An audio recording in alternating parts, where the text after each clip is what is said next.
European leaders in favor of a restrictive migration policy are gathering in Budapest today for a meeting of minds. It follows yesterday's vote in Hungary to stop Soros. That's a series of laws that criminalize any individual or group who help asylum seekers, including NGOs. Well, the move defies the EU and human rights groups. Amongst those at the meeting will be Austrian Chancellor Sebastian Kurz, an immigration hardliner, as well as Hungarian leader Viktor Orban.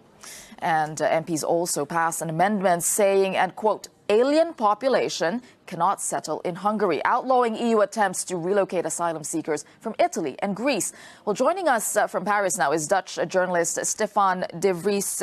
Stefan, this is, again, another complicated topic. Why is there so much support on tightening restrictions on asylum in Hungary?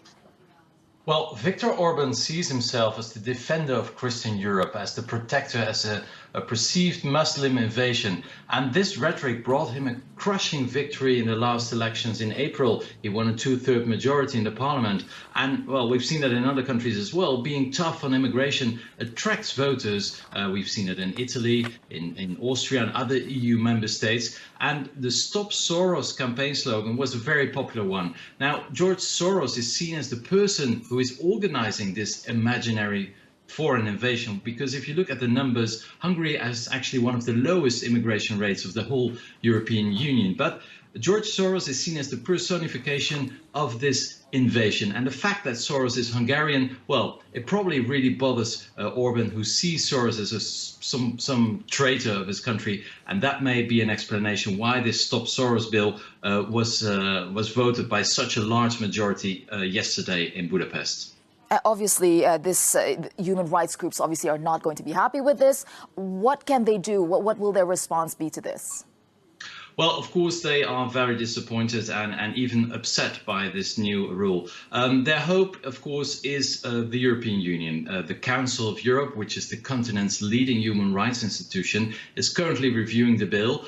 They had asked the Hungarians to wait with the vote, but Budapest decided to ignore this call. But it may well be that this bill is not respecting any European laws. I think later today the European Commission will issue a reaction to what's happening now in Budapest. But for the moment, the human rights organizations, well, they really have to comply with the new rules because they risk a prison sentence of for a 1 year if they help illegal immigrants to apply for asylum. So the only hope now is the European Commission and the Council of Europe. And I think later today we will have reactions from Brussels and probably also a warning to Viktor Orban. Yeah, but Stefan, it's not the first warning. The EU has already said before Hungary, you cannot do this, but Hungary went ahead and did it. So actually, will that change anything? Will the EU's reaction change anything?